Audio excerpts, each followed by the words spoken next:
Yo, what's up guys, I'm back, got a review for you. This time we have this 88 Frank Ribery. Now this feels really weird to me because he's one of them cards I've used when he's a gold card in FIFA and now he's an icon. It feels odd to me necessarily, but on stats then. So he's 5'7" and got the high-low work rate. He's 5-star skills, 5-star weak foot, and his preferred foot obviously is the right foot. Now as you see by his record, those are all FUT Champs games, 12 goals and 18 assists for him. Now, on alternate positions, he can only play the left mid and the left wing, which is a little bit unfortunate in my opinion, because I would want more like a cam, just to have a little bit more diversity on the card. But with that being said, it is an icon, so he gets 3 cam no matter what. Now, on stats then, so he's got the 89 pace, the 85 shooting, the 85 passing, the 90 dribbling, and the 65 physical. So on paper, quite a nice well-rounded card. I decided to go with the Hunter Chems though, just to boost up that shooting and also that pace up a little bit more, just to make him that extra menace of a card. Now, on playstyles this year, he's got a few ones I really like. So first of all is the dead ball. I don't really specialise in dead ball stuff, so it doesn't matter to me. Incisive pass is really nice, and that's where Haaland's assists come from pretty much. You'll see a lot in the clips. Flair is really nice. Travella is also a really good one this year. Quick step is a really nice one, and this one my favourite. Goal technical, and honestly when you're using this R1 dribbling with cards like this with high agility, it's just to wrap your opponents. If you do enjoy the clips or want to see more, please do subscribe. It generally does mean a lot to my channel, and I see after positive and negatives. Peace.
So on to my other thoughts about the card then. Now on this segment I talk about what's good about the card, what's bad, what you should do, what you shouldn't do, just so you utilise the card even more and make him even more effective than I did.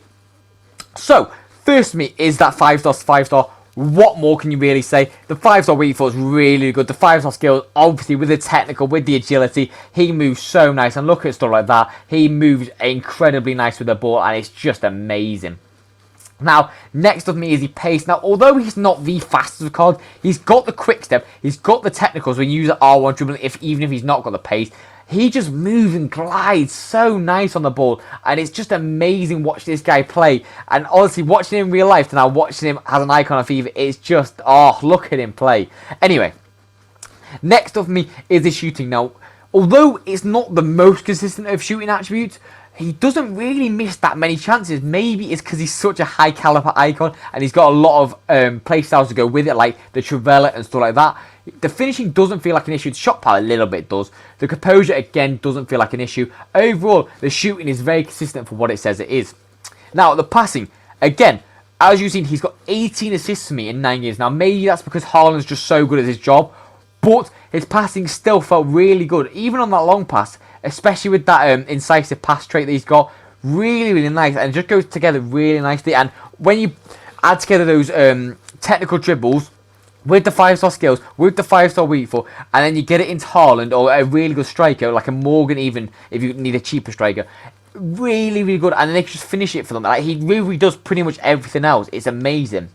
Now, next up for me is the dribbling silkily smooth. Obviously not like a Dino or Neymar, but because he's so small, he just moves really nice with that technical, with that quick step, with the agility, with the dribbling, and you don't need boosters at all. He just moves really nice and glides on the ball pretty much. Now, stuff like the balance and stuff like that do kind of get counteracted by that strength, because he is a little bit weak, so he will get pushed off quite easily. So that balance doesn't really mean too much on this card. And also, he's got really bad jumping head next to, which again doesn't matter because he's very small, so he wouldn't really win the headers anyway. Now, this is the stat that kind of just bugged me a little bit.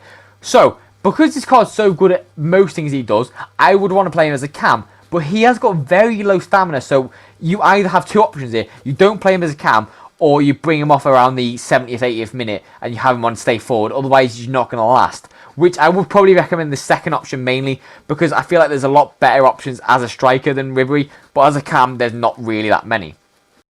So, onto my overall scores then. Now, this is the easy part, the fun part of the review. Just gives you a bit more insight onto the card. So, first for me is the pace. Now, overall for the pace, I'm going to give it a 9 out of 10. He's not the level of Mbappe level fast or anything like that, but he still will get you through and goal really, really nicely, especially if you use that dribbling too effectively and then burst through. It works really nicely together. Now, the shooting for me, I'm going to give it 8.5 out of 10. He's not like consistency level like Haaland, but he is really, really good shooting for what it says it is. So I genuinely do think you can really rely on that shooting, especially on that weak foot as well. Now, the passing for me, I'm going to give it an 8.5 out of 10 as well.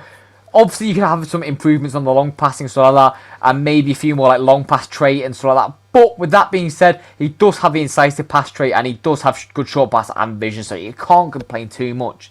Now, the dribbling for me, I'm going to give it a 9.5 out of 10. I know composure says it's a little bit low, but in-game, it doesn't feel like that. He feels really smooth, really agile. That technical ability, honestly, it's just really, really nice altogether. Now, the physicals for me, I'm going to give it a 4 out of 10, and that's pushing it, to be honest. He's got no good physical attributes at all. The strength's bad, the aggression's bad. He's really bad as an aerial threat, and obviously his stamina's not amazing in itself. So overall, that is probably his worst attribute, his strength and his stamina.